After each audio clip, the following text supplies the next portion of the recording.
Hi, I'm Ben Mankiewicz. Welcome to TCM, where we're in the middle of 24 hours of movies starring a first-time Summer Under the Stars honoree, Diane Keaton.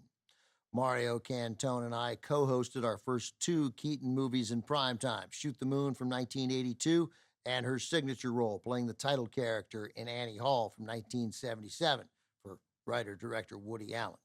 Overall, Keaton and Allen made 8 movies together. Up next, their 5th collaboration from United Artists in 1978, Interiors. Keaton began her career on stage in the late 1960s, making her Broadway debut as part of the ensemble in the hit musical Hair.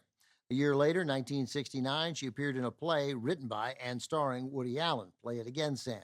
That performance earned Keaton a Tony nomination. But unlike so many other actors, Keaton's first calling was not the stage. She always wanted a career in the movies. Sure enough, her big screen debut followed quickly. That was the 1970 romantic comedy Lovers and Other Strangers. She then teamed up with Allen again for the first time to make a movie. It was an adaptation of Play It Again, Sam, released in 1972. That was the same year Keaton memorably played opposite Al Pacino in The Godfather. Interiors represented a departure from the deliberately funny films Woody Allen had made up to this point. There's really nothing funny about Interiors. That's intentional. It's a tense and intimate drama about a dysfunctional family. As the story begins, the father, played by E.G. Marshall, announces he's leaving his emotionally unstable wife. That's Geraldine Page. The news has a profound effect on Page and their 3 grown daughters, played by Kristen Griffith, Mary Beth Hurt, and Diane Keaton. For Woody Allen, Interiors served as an homage to one of his favorite filmmakers, Swedish director Ingmar Bergman. While it was not a typical Woody Allen film, critics liked it, and it earned 5 Oscar nominations, including 2 for Allen for Best Director and Best Original Screenplay. You will not, however, see Allen in the cast of this film. Here it is from 1978, also with Richard Jordan and Sam Waterston, featuring Oscar-nominated performances from a couple of Broadway legends, Geraldine Page and Maureen Stapleton. Interiors.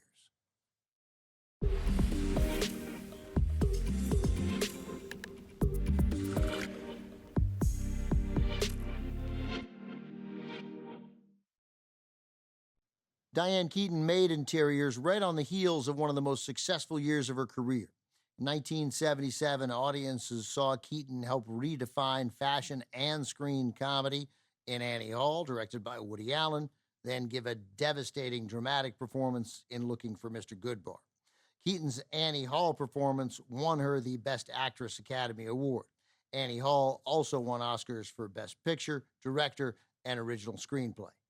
The success of Annie Hall enabled Woody Allen to make Interiors, clearly a change of pace, not at all what audiences or distributors expected from him, but a passion project for Allen, who'd been significantly influenced by the films of Ingmar Bergman.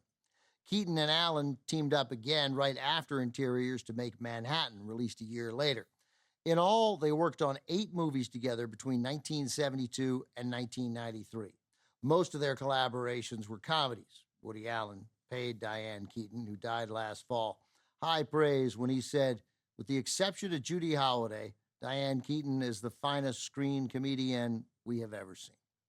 Coming up, Keaton returns in a Woody Allen comedy, one that came early in both their careers. Sleeper from 1973 is next on Turner Classic Movies.